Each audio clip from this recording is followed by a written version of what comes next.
The countdown is on as the excitement is building. I do want to take a look at this video. You can see what we are going to be talking about here on your screen, but we are waiting to see new images of what a downtown ballpark could look like today. The Royals are set to paint a clearer picture of both potential locations with renderings, economic data, and other information. The team previously announced that the final two sites under consideration are East Village in the downtown loop and North Kansas City. This project will cost at least $2 billion, and the Royals ownership group says the project will include at least $1 billion in private investment. Right now, I do want to take a look at this press conference that is set to get underway starting at 2 p.m. today. This is a live look there, and we do know that it will be taking place in the Hall of Fame suites at Kauffman Stadium. The meeting is not open to the public, unfortunately, but KCTV5 told you first about it on Friday. Now, shortly after, MLB Commissioner Rob Manfred visited Kansas City and described both potential sites as world-class. And Congressman Emanuel Cleaver issued his support for a ballpark in the East Village, and he told KCTV5 that he was excited about the presentation and what he heard from Manfred. So as far as who will speak at today's event, I'm here to tell you all that you can expect. That is going to be Brooks Sherman. He is the Royals president. We can also expect the executive vice president, the chief Commercial and Community Impact Officer, that will also share the team's criteria and progress around the largest public-private partnership in Kansas City history. Again, I do want to take a look at this video as we continue to wait for this press conference to get underway at Kauffman Stadium at around 2 p.m. We are just 1 minute out, hopefully if they start on time. But again, we are expecting to see new images of what a downtown ballpark could look like today. The Royals are set to paint a clear picture of both potential locations with renderings and economic data and other information that we are expected to see in this news conference set to get underway in just a few minutes now. Again, the team that did announce that the final two sites under consideration are East Village in the downtown loop and North Kansas City. And here at KCTV5, we have been covering this story extensively, and you can find the latest stories on our website, kctv5.com. But let's blow up a bigger picture of this live shot coming from Kauffman Stadium, where that news conference is set to get underway. It is going to be taking place at the Hall of Fame suites at Kauffman Stadium. And like I said, you know, there's been a lot of talk about this, and we are just leading up to that big moment, that big reveal here today. But a lot of people who have been for and against this stadium. So we are just waiting to see exactly what officials will say, and as we look ahead to that reveal with those two sites. So let's take a listen in. I think they are there's a lot of chatter and there's a lot of music going on, but let's take a listen in as we wait for people to take the stage. Again, we will be hearing from the Royals president as well as the executive vice president and the chief commercial and community impact officer. They will be sharing the team's criteria as well as progress around the largest public-private partnership in Kansas City history. Now, as we take a live look at the shot from Kauffman Stadium, I am going to take a look around social media to see if we can get some reaction as we wait for this big reveal.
Let's see.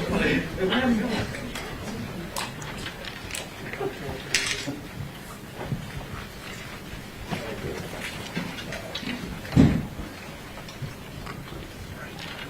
right. Hey, everyone. Welcome. This is a very exciting day for us. I think I know pretty much everybody in this room, but Sam Mellinger, Vice President Communications here with the Royals, and on behalf of the team, I want to thank you all for coming, for making time for this, and again, as I'm looking around the room, I think for your interest in this project since we started a couple years ago. So, we're down to 2 sites, East Village and North Kansas City, for a ballpark and surrounding district that will be transformational for our region. The biggest public-private partnership in Kansas City history. The purpose here today is to provide you, our fans, and the entire region with more information as we get closer to choosing a site. You'll see renderings, videos, economic data, and you'll hear answer to some common questions, and we'll have some time at the end for you to ask your own questions. So let me introduce our speakers here. Go down the road. Brooke Sherman, Royals President of Business Operations, and most of you know this, but I need to say this, not related to our Chairman and CEO, Sarah Tourville, and I have to read this. Royals Executive Vice President, Chief Commercial and Community Impact Officer. Earl Santee, Global Chair and Founder of Populous, also named by the Sports Business Journal as the godfather of ballparks for his work on stadiums across the world. And Imran Akil, Principal of HRNA Advisors, with a deep dive on what this project can do for Kansas City. So please hold your questions until after the presentation. We'll get to as many as possible. And Brooks, the floor is yours. Thanks, Sam. Good afternoon, everyone. Thank you all for coming.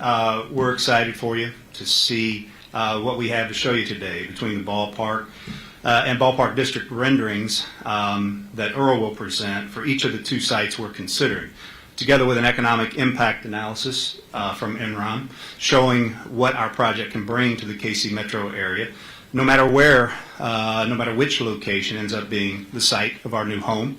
But before I get too far along, I want to talk for a minute about baseball and just what we've seen recently. We're talking today about a new home for our Major League Baseball team, Kansas City Royals. I bring that up because anytime Sarah and I get to sit in front of a group like this, we're normally talking about our stadium project. Sometimes it's nice for us and hopefully for you all to stop for a minute and remind ourselves we're also representing a Major League Baseball team, a young team that's played pretty well of late, showing signs of what we believe is a very bright road ahead. Consider Bobby Witt Jr. Wow, a lot you could talk about with him, an OPS over 1,100 in August, and essentially that since the All-Star break. Chance at 30-30. He's quite a player, quite a young man to watch. Michael Garcia, what we're seeing there, showing signs of being a very good leadoff hitter with an 18-game hitting streak to boot, and being at the top of a lot of the categories of all the rookies in 2023. Michael Massey, an 800 OPS in his last 30 games. His defense gets better every game. You got Brady Singer coming on strong. You got Salvi, our all-star catcher, who's shown a pretty good glove at first base, giving us a lot of depth and a lot of options as we look ahead. And it's allowed Freddie Fermin to come up and show what he can do. MJ's come on strong. And then the trade that JJ and his group made to bring Cole Reagans to the Royals. I mean, Cole has shown to be a good pitcher, very good pitcher that we have bright hopes for. So a young club that doesn't give up. It's a small sample size. We know where we're coming from, but it's also fun to watch and be a part of, and it's promising. JJ and Q, they're getting us moved along, and it's showing up. But back to the project. We embarked upon this almost 2 years now. We knew we were engaged in a generational decision. The K's been home to the Royals for 50-plus years. Been a great home, but it's time for a new one. A new ballpark that will serve our fans and players well, together with a surrounding ballpark district to enhance our community in many ways and generate revenues that can be invested back into the team and put us in a better position to stay competitive with our MLB peers. What you're going to see today are 2 great locations, and each would work well, very well, for what it is we want to accomplish. It's actually incredible that we have these two locations to even consider as a future home and sustain ourselves as a major league city. We continue to be hard at work on the evaluation of the two sites. We're engaged with the elected leaders involved in both locations and other partners and counterparties involved in the process. We've got a good team assisting us each step of the way, two of whom are up here with us today in Populous and HRNA, also Brian Cave and Goldman Sachs, among others. From the beginning, we talked about this being more than a ballpark. It will be. You can think of Atlanta and the Battery, San Diego, the Gaslamp District. We envision a variety, a district of vibrancy and activity 365 days a year for everyone in the community. We bring 81 games a year, hopefully more between playoffs and World Series, but we look to supplement those games also with concerts, other events inside the stadium as well as within the ballpark district for all of the community to enjoy. The activity brings revenue, income to our community, lifting all boats, from the small business owners that we envision being a part of what we do to the municipalities and jurisdictions that will enjoy the benefits of this economic activity.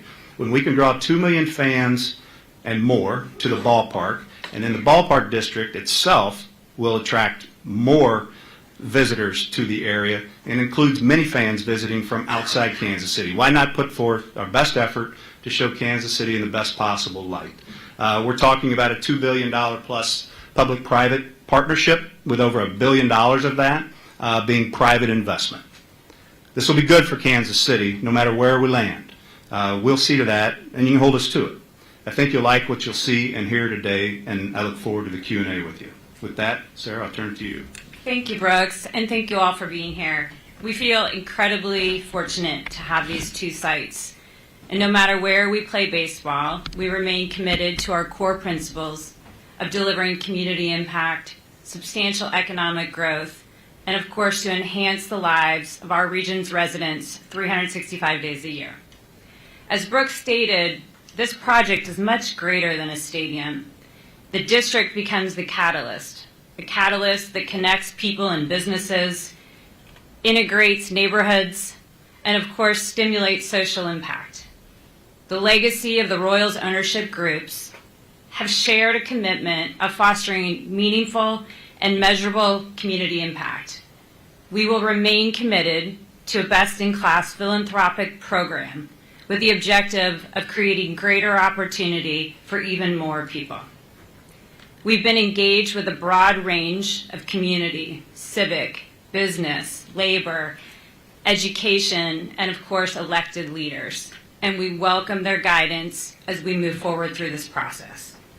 The more successful we become as an organization on and off the field, the more we look forward to sharing that success with our community. I'd like to now turn it over to my colleague, Earl Santee. Well, good afternoon. We're excited to share with you our ideas for two sites in Kansas City. First off, I'm going to just talk about process. We're going to show you a conceptual design for each of these sites. They're unique sites with unique ideas. We're going to share with you the introductory video for each of the sites. So basically what we're trying to do is give you a flavor of what the experiences would be like in those districts. We'll share with you site plans, and then finally we'll share with you really depictions of images of each of the site's possibilities.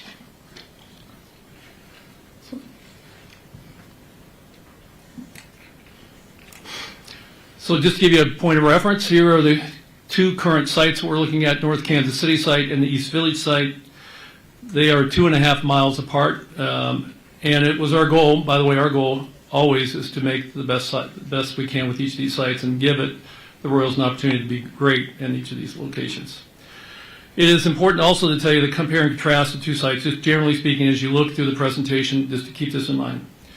East Village, while it's 27 acres, also is a more vertically oriented development, which means it's more dense, but it's 27 acres. Additionally, its purpose would be to attract local businesses and let them thrive at this location. And finally, it's got a fairly commercial focus. While there may be residential and other retail, it will have a commercial focus. Compare this with North Kansas City, which is 90 acres of development property. Its characteristics is more horizontal in nature, a little lower scale, a little lower density. Our purpose there would be to activate that district with housing and other things, but the real main focus of its development will be residential, along with the kind of entertainment retail development we would propose. So we began with the process by looking at how many seats. In fact, we used this program for both sites, how many seats we would have and a total capacity. And in this case, I'll read it for you. It's 34 to 35,000 fixed seats with a 38,000 total capacity. We have, and this also just some brief stuff, just initial ideas. We look at 6 branded restaurants, potential for a sports book on site, and a 4,000 person entertainment venue. And with that, let me start this with the East Village review. So East Village site plan is to my right, and we'll begin the videos to give you an idea of what that possibility could be for East Village.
There we go.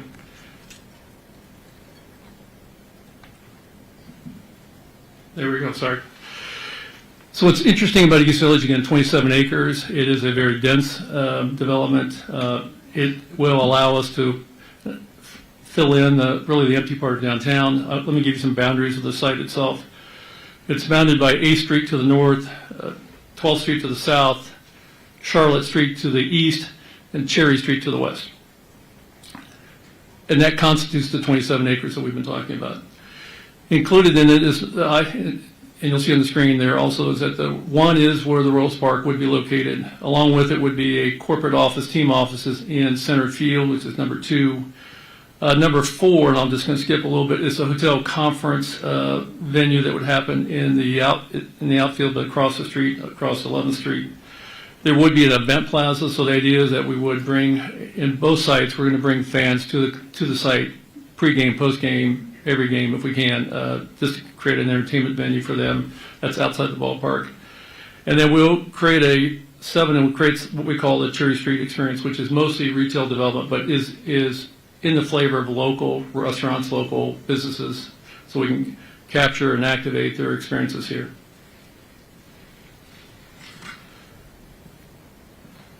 So as you can see, it's been quite a bold vision of what could happen possibly in downtown Kansas City. It's a unique opportunity to, it takes, in fact, I will tell you, it takes a project of this scale to make a project fit 27 acres in any city. And this is very common with the projects that Brooks and Sarah mentioned earlier. It is important that we, in this development, that we integrate it into the district, but also integrate it into downtown. And so and by that, what it means is it's intended to harmonize with the Power and Light District and with the existing downtown developments. We are part of the signature pieces is a kind of iconic sweeping canopy you see there in the idea, and we do have a very strong sustainability position for the ballpark in that location.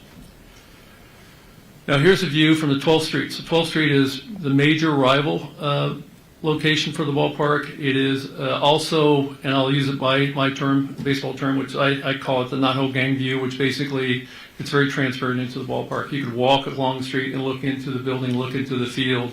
And the outfield concourse is connected directly to this 12th Street. The next image shows and depicts really the entertainment function of the building. Again, I think that for us, the ballpark is at the heart of the district, but entertainment and retail are really the basis for that heart. So it is important to have them have that fairly integrated. So this shows an entertainment focus. That would be the 4,000 person performance venue on top there, above a Hall of Fame or retail store. We are trying to complement Power and Light District. So the idea is that we would have things that would be additive to the Power and Light District experience. Now as we move down Cherry Street, this is intended to be both out-facing and in-facing. These are retail entertainment venues, mostly restaurants, but ideas that it would be functioning and activated 365 days a year. And that also shows us an entry sequence into the building. Next slide is really to represent the home plate view, which is open and transparent experience. It's a little different than Kauffman Stadium. Our idea is that you want to know what's going on inside this building 365 days a year, and the idea is that using glass and other things allows you to understand that there's a lot of activity in the building and you want to be part of that. And as a way to connect to the community, we proposed an idea that we would extend a 10th Street pedestrian bridge over to what we call Paseo West District.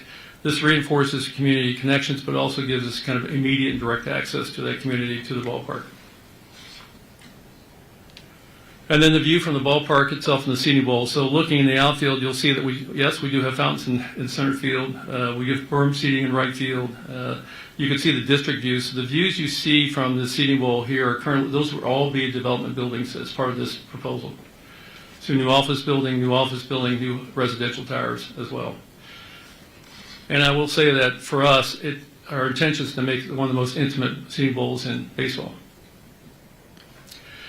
When we close with this shot, this is really the most dramatic view of it, but it really shows how we're trying to integrate the ballpark, the architecture of the ballpark, its connection to the Paseo West, into the downtown district, into the downtown image, and it's in the core of downtown. It, in effect, completes the downtown core.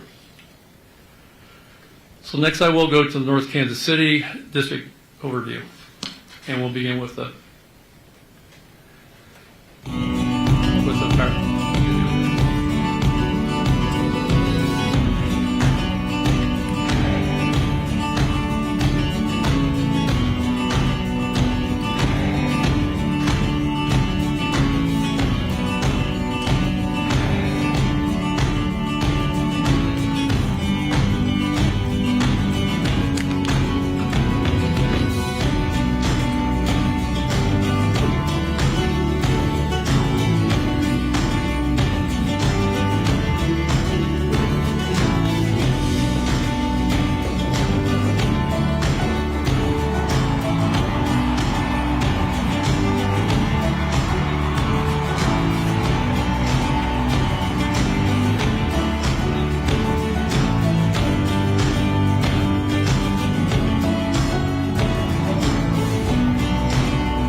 Great.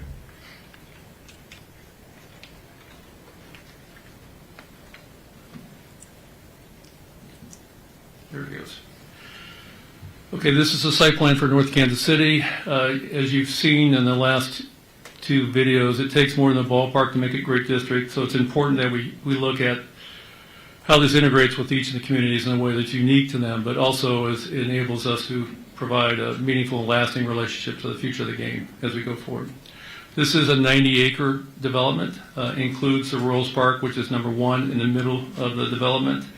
It includes a hotel and a exhibition center in the outfield, which is items 3 and 4. It also includes Armour Street performance venue, so we are putting a separate 4,000 person performance venue along Armour Street. We're trying to reinforce Armour Road as a retail core of North Kansas City. It would include retail entertainment. That's part of the base of that experience of what we call the zone of influence to the north and to the south, but retail entertainment would be surrounding the ballpark, and then we would put housing above that. Additionally, it includes what we call North Kansas City Central Park, which is, you see the pond there with the water, with the pavilion and other things. It is bounded by location. Armour Road is to the north, 16th Street is to the south, I-29 is to the east, and Erie Street is to the west.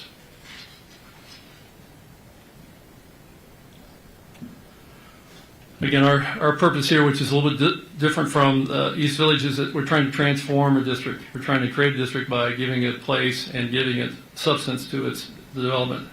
The overall development, again, is horizontal in nature. It's less dense. It's community focused. And the idea is to bring people, a lot of people to North Kansas City that would love to work and live there. It includes a significant active community park, which we think is a great way to bring people from across the region together to enjoy passive entertainment, but also active entertainment in the park, but also gives them a place that they can call their own. It also will allow us to surround the park with housing, which we believe will make it a very great neighborhood for the new housing development. As you look at the ballpark from the south, there's an office building there. It would also house the Royals office, but commercial office space. We include in it 2 bridges that come directly from the hotel into the ballpark, and you see that depicted in the middle part of the slide to the left. It also would include rooftop terraces, so the views into and outside the ballpark are going to be tremendous, just by virtue of the elevation of the view that's on top of the office building there. And then we really want to activate, we call this more of a festival space, the area between the exposition center and the ballpark itself.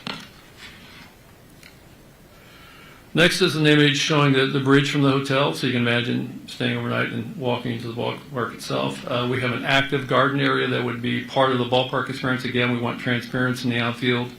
We want people to know what a baseball game is going on or if there's something else going on in the field. And it's important for us that activation allows us to make this usable for 365 days a year. So the transparency connections is an important part of the experience in this outfield. Next is really the major entrance. It's the home plate entrance. We call this Armour Fan Plaza. It's the major gathering space in North Kansas City. We're going to activate it on 3 sides with retail entertainment on the right, the ballpark in the middle, and to the left would be the performance venue. It is intended to be a large entertainment plaza that's used 365 days a year and is grounded by the overall architecture of the buildings around it, which is mostly limestone and terracotta. And looking to the outfield, the view is to the south-southeast. Most of you baseball fans will probably question that, but that's a location, that's an orientation we've used quite often in the middle part of the country. It does have a multi-level outfield experience, a little bit like East Village, and it does have fountains. Again, fountains are in center field. There's a roof terrace club that's above the video board that you can see slightly above the video board, and left field below the Royals Park sign. And again, it'll be great views into and outside the ballpark. And so the overall composition with the performance venue in the foreground, we have the entertainment plaza in the middle there, and then we have the ballpark itself. And the ballpark is, this site is the heart of the district. With that, I'll pass to Imran. Thank you. My slides have fewer pictures by the nature of economics, but as we heard already, a ballpark district can be active 365 days a year. That is a foundational concept in creating a vibrant, successful, exciting place. Our firm, HRNA, understands the value of sports to local communities, including here in Kansas City. We've done this kind of work all over the country and are focused on establishing strong, vibrant, resilient cities and communities. So a new ballpark district can drive economic energy across greater Kansas City. And as you can see in this slide, we've shown both images because we believe in both cases there will be benefit across the region. A district will bring together a vibrant mix of activity. You'll see a picture of the ballpark, but you'll see images of residential space, retail, and office and hotel.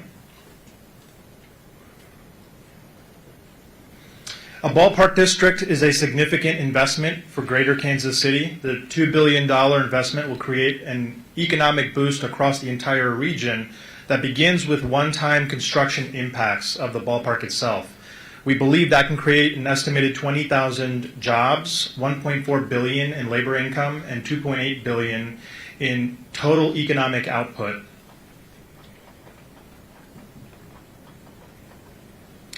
But after the ballpark is constructed, there is new activity, incremental new activity, in fact, in Kansas City and the broader region. In either site, a modern ballpark district will generate spending from within the ballpark, new tourism to Greater Kansas City, and more retail spending and hotel stays. And that perpetual economic benefit translates to about $185 million in net new regional economic output. We break that down into two broad categories, about $117 million in increased economic activity from the revenue that's generated from the game day experience itself, and then an additional $68 million in increased spending from visitors who are coming to Greater Kansas City as part of their experience at the ballpark district. That $68 million, we believe, will translate to about 600 new jobs across Greater Kansas City. Of course, a ballpark district does more than just visitor spending. It is a driver for regional talent attraction. A thriving regional economy relies on great talent and great employers. And we believe this new district will play a role in attracting and retaining both. New residential units, as Earl talked about, and office space will bring in businesses and professionals to the ballpark district. And then, with the addition of retail amenities, walkability, and open space, you'll have the opportunity for a comprehensive experience, whether you're a visitor, worker, resident, or any other category. As part of this impact, we believe the ballpark district will generate a cluster of about 2,200 on-site jobs, which will yield about $200 million in annual labor income and about $500 million in annual economic output from surrounding district operations.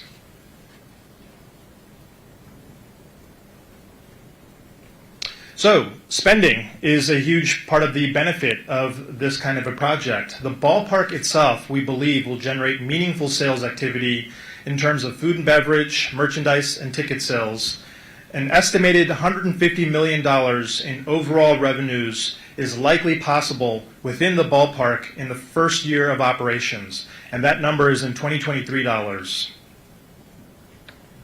Beyond the ballpark, new development will likely drive further economic activity in terms of retail sales and hotel activity, and that we believe will yield about $170 million in annual retail and hotel revenue, again in 2023 dollars.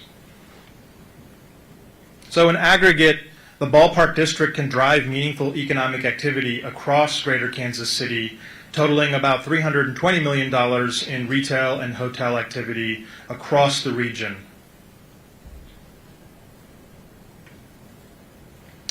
Back to you, Brooks. Thank you. We appreciate the attention to that. We think we've got two great possibilities here of these locations. And I think this slide in front of you says a lot about how we're thinking about it. You know, the experience, the economy, community, brand, all of these things go into our thinking about what could be for Kansas City and a new ballpark and ballpark district. We think it'd be a great benefit for our community no matter which location we land. And we're going to work hard to make the right selection and be happy to answer any questions that any of you may have. All right. Thank you. I'll call on you just to kind of keep the trains moving a little bit, but hopefully we can get to everybody. Our goal was to get you guys in and out in an hour, so I hope we can do that. Sam McDowell. Yeah, a couple of things. Brooke, I just first wanted to ask about the name of the park. It will no longer be called Kauffman Stadium. You know, there's a way to honor Mr. Kauffman. We haven't honestly gotten that far in there, but you can bet that there's certainly a way to honor him, and we will do everything we can to do that. But there's economics that can go into things there too, and you've seen that throughout the league. And it's fair to say that these visuals are for depiction purposes only. They will not be our final renderings. And honestly, I hope that we're selling the stadium to a local business that wants to put its naming rights on it. Just generally speaking, what do you hope to establish by releasing, not a final rendering, but two potential renderings? What is it you hope to establish? We're trying to show where we are in the process, trying to be transparent about how we're going about making a decision, what we're seeing.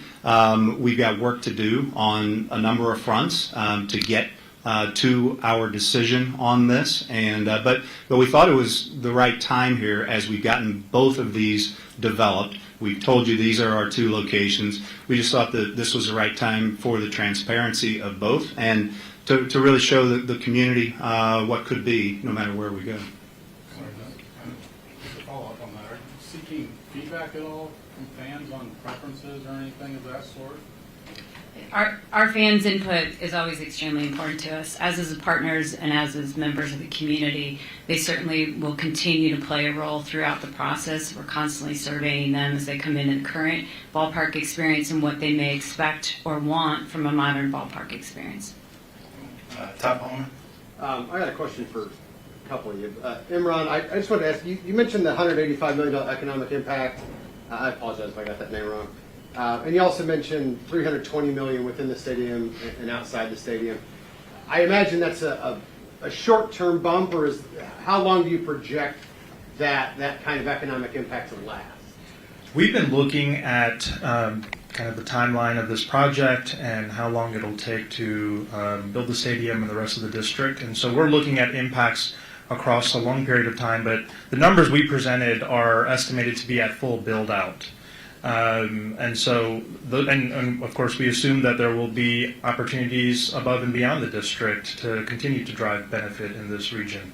If I could add on to that just a minute. These guys do great work.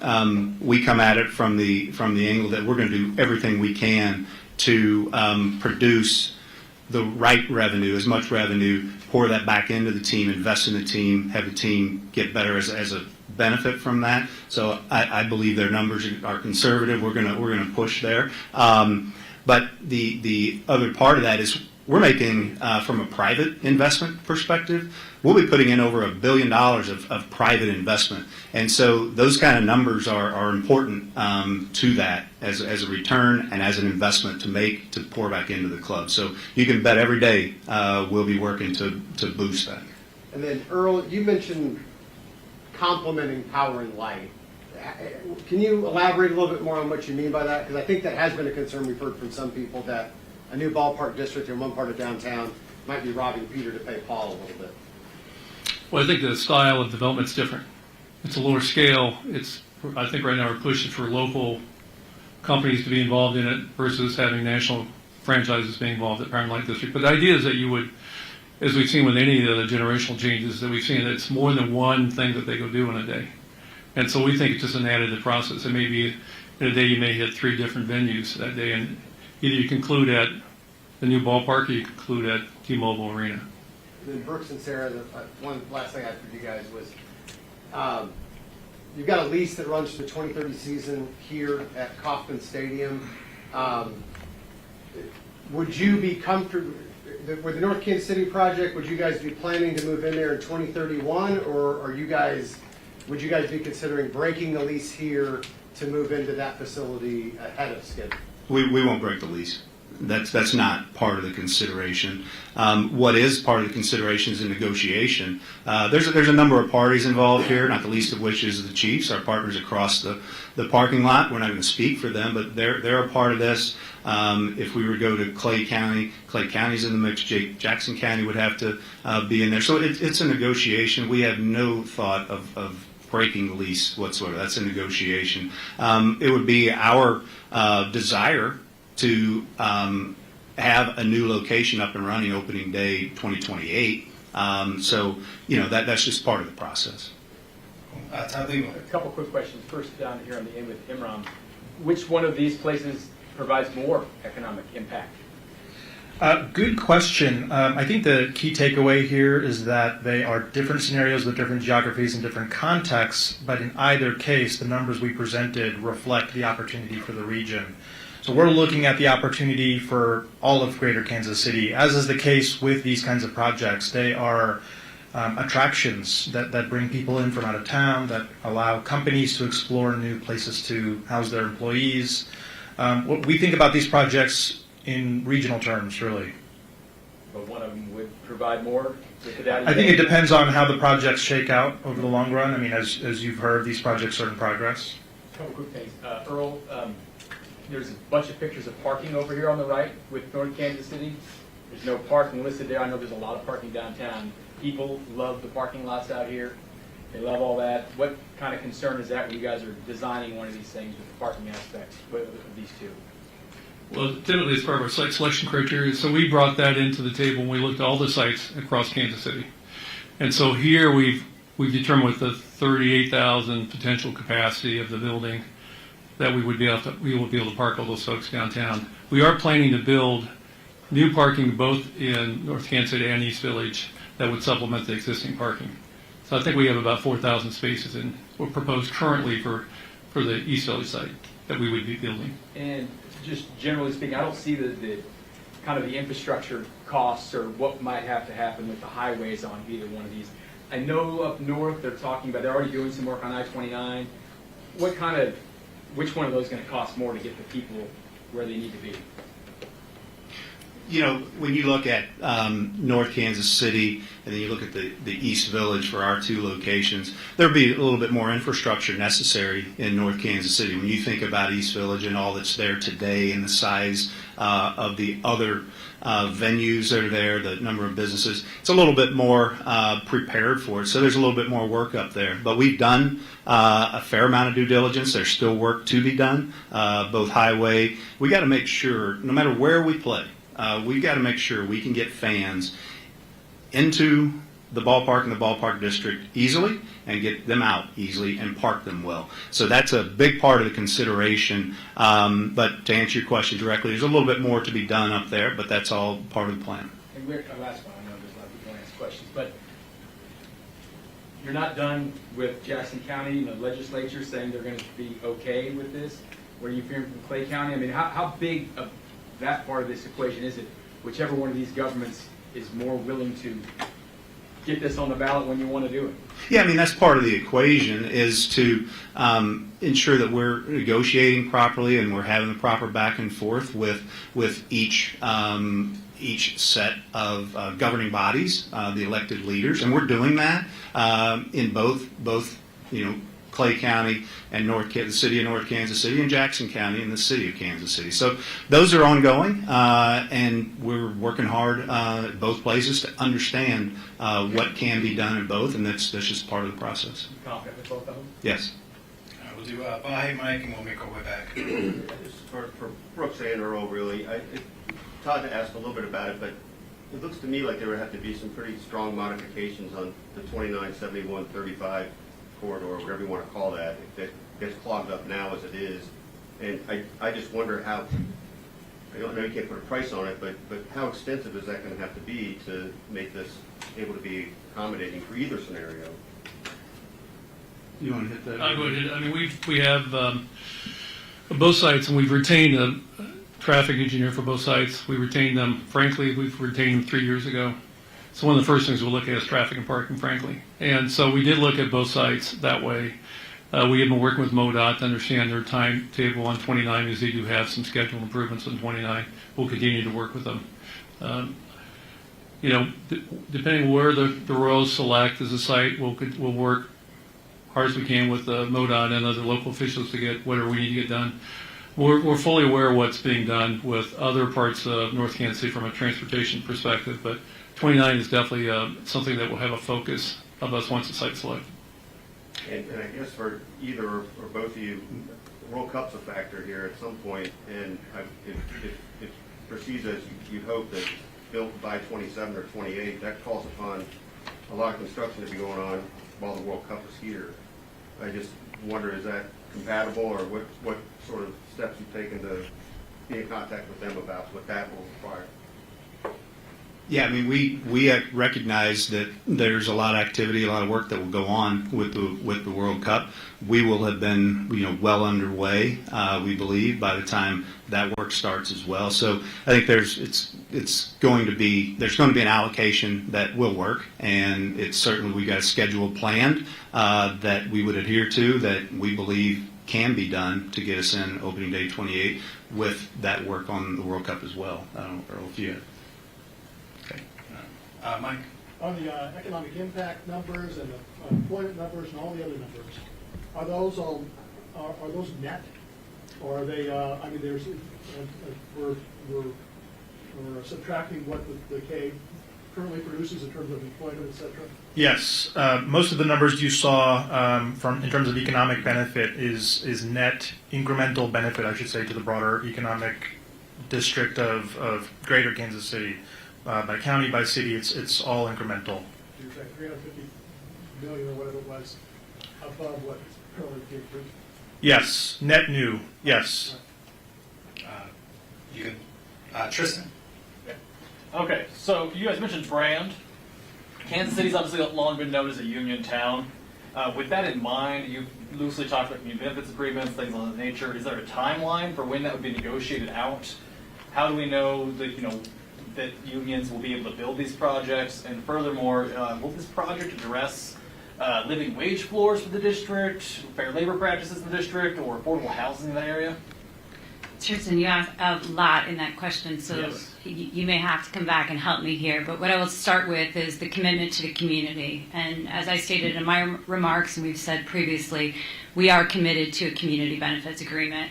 The public investment should commensurate with the public benefit.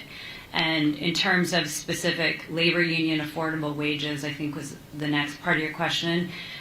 What I can point to is the recent union negotiations that were completed last week. We completed 3 negotiations.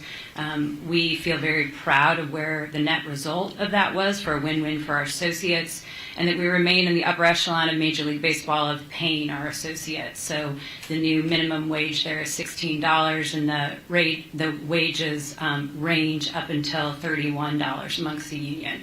In terms of what specific we're committed to, it really is dependent upon the site location that is solidified, and because each of those communities has different special and unique needs.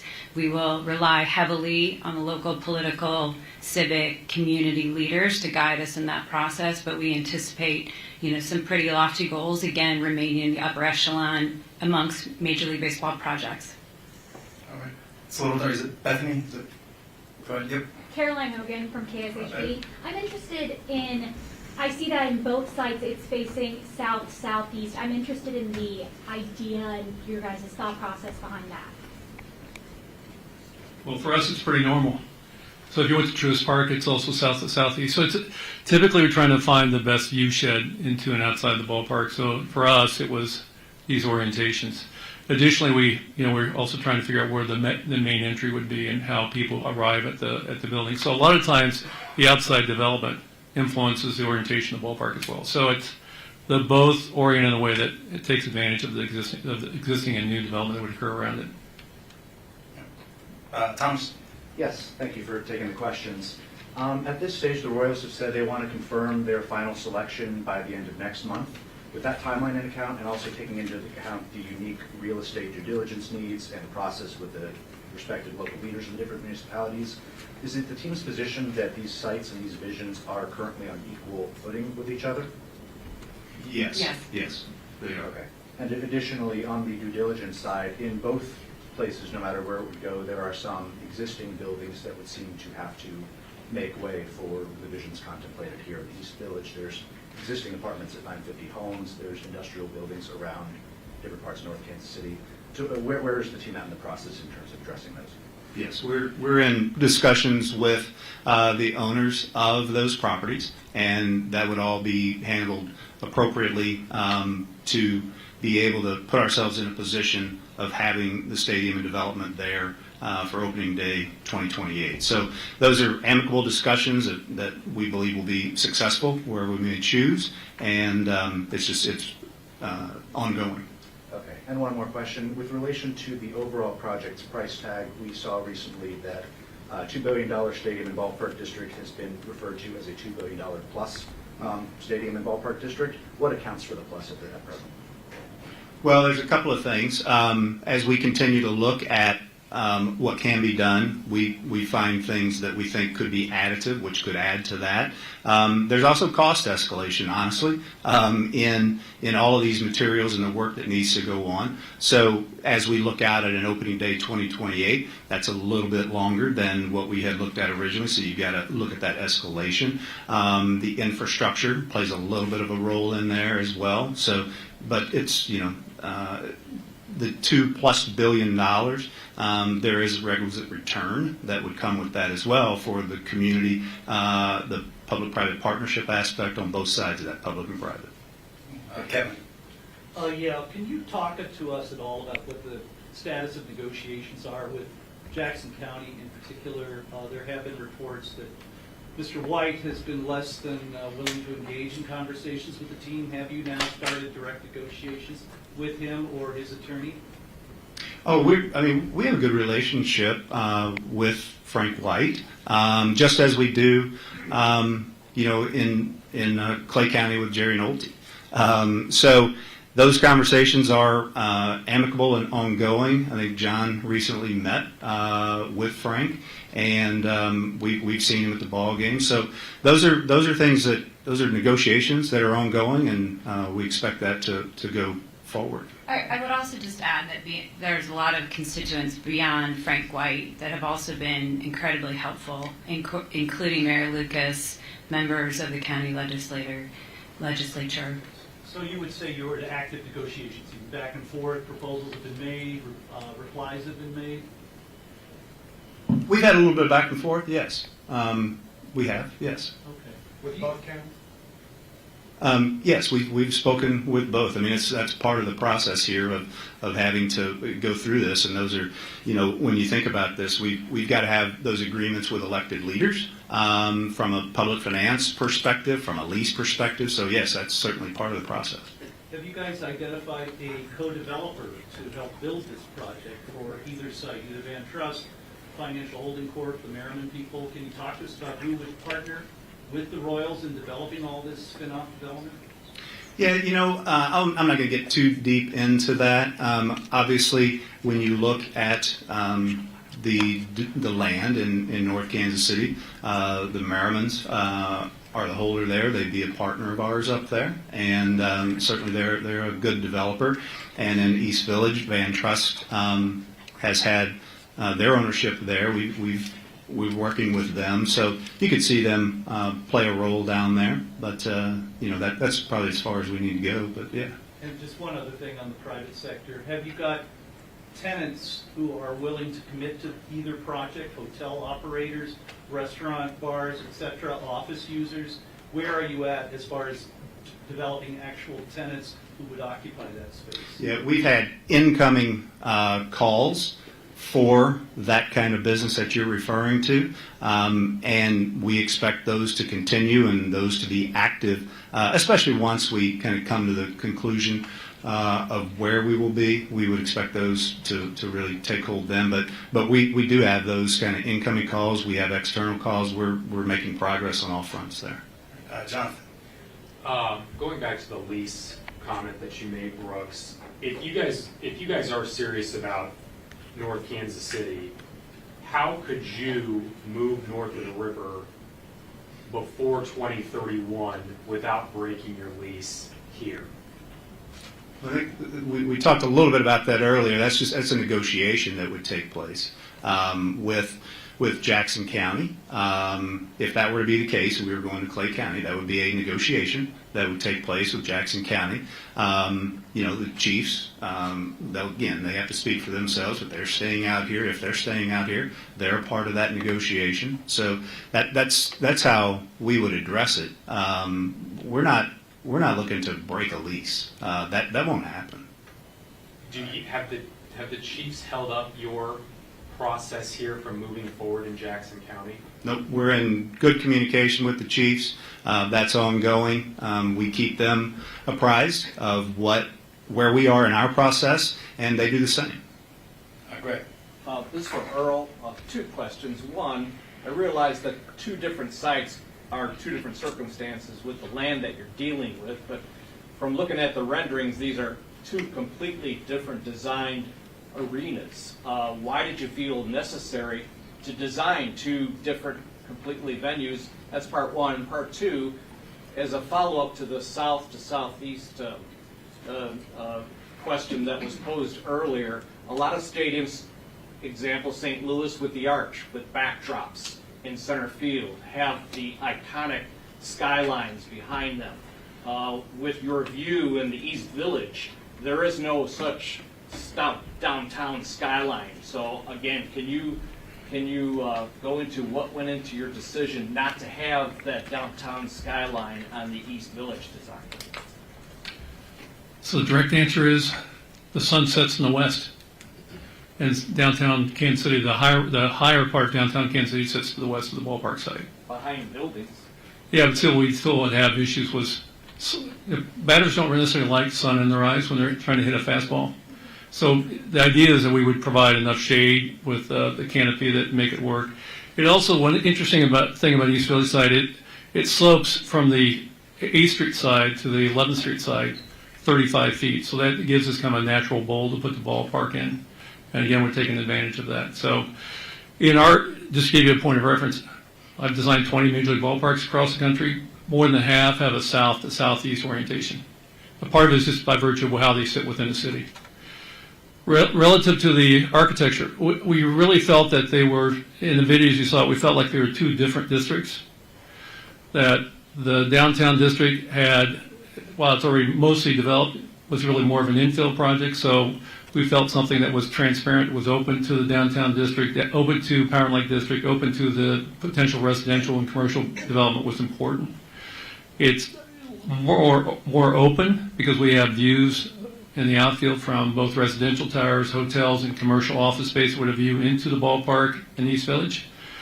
Whereas in North Kansas City, the idea is that we'd have a more distinctive view. It's a little more gritty. It's intended to kind of reflect the community, be more integrated into the overall character of the North Kansas City development. Even though it's light industrial, it does have a fairly strong retail strip along Armour Road, so we're taking advantage of that.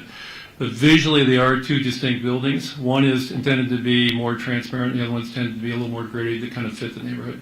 And we want to make sure that the neighborhood, that we fit in, that there's authenticity to what we bring to the neighborhood, that we're complementing what's already there, as opposed to asking a neighborhood to transform into what we may think a ballpark should look like. Sleaze? There was a survey, a very recent survey of Clay County, people who live in Clay County, and they were asked if they would support a sales tax for a new stadium, and a majority of them said no. Are you taking that into consideration as you decide where to put the ballpark? We were made aware of that poll today. We aren't sure who commissioned that poll. What I can tell you is that we've assembled a team of local and national experts with sophisticated polling experience. That polling data has been very constructive, and we see a path to victory in both counties. Oh, one more question. Sorry. Are you still going to stick to the timeline of determining a site by the end of September? That is our goal. There are a number of variables, as Brooks alluded to, relative to the public and private financing, the different constituents. But that is our goal, yes. Running out of time, but get a couple more. Great.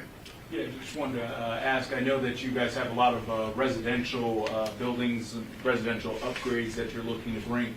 Are any of these affordable housing options?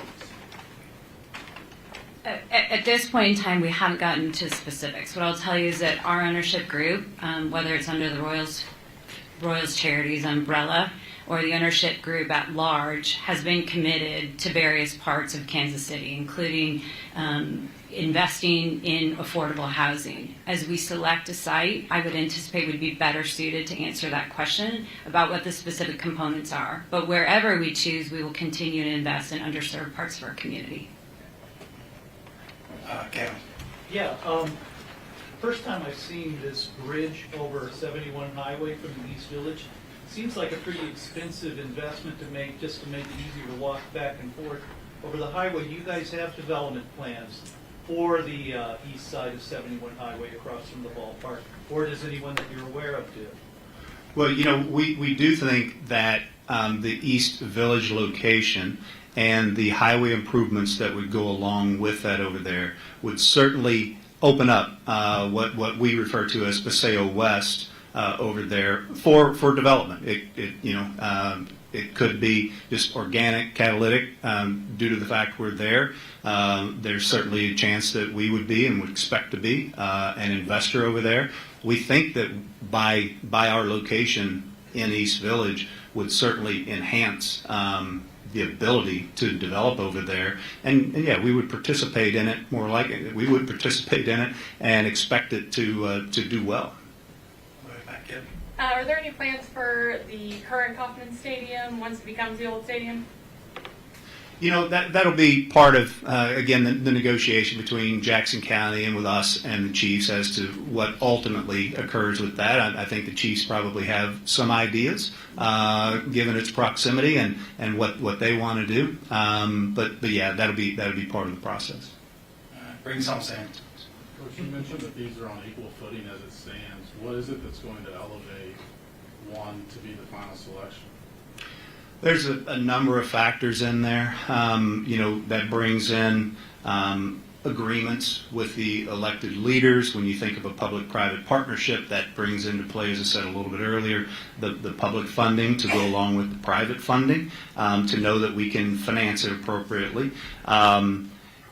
Whether then the lease agreement plays right into that as well, and getting a full-blown lease agreement by that time, or whether it's significant terms, a memo of understanding to be done there. Site evaluation still to be done. There's still work going on, I should say, from due diligence perspective of environmental, soil boring, those kind of things. We've got to get those complete. And then we've got other partners and other constituents that we're dealing with today from the developers, from the chiefs. So those are some of the things we have to consider on both sides. So as we move those both along, that will help us conclude where we should be located. I just wanted to clarify, when you use the term private investment, how much of that is coming directly from this ownership group? A large piece of it, if not all. It would be a significant portion of that we would expect to be. All right, guys. Again, thank you for your time. One last note. You guys should all have, soon, if not already, a media kit with videos, renderings, and all that, and hopefully make your job a little bit easier. So again, appreciate your time and interest in the project. Thank you, everyone. Thank you.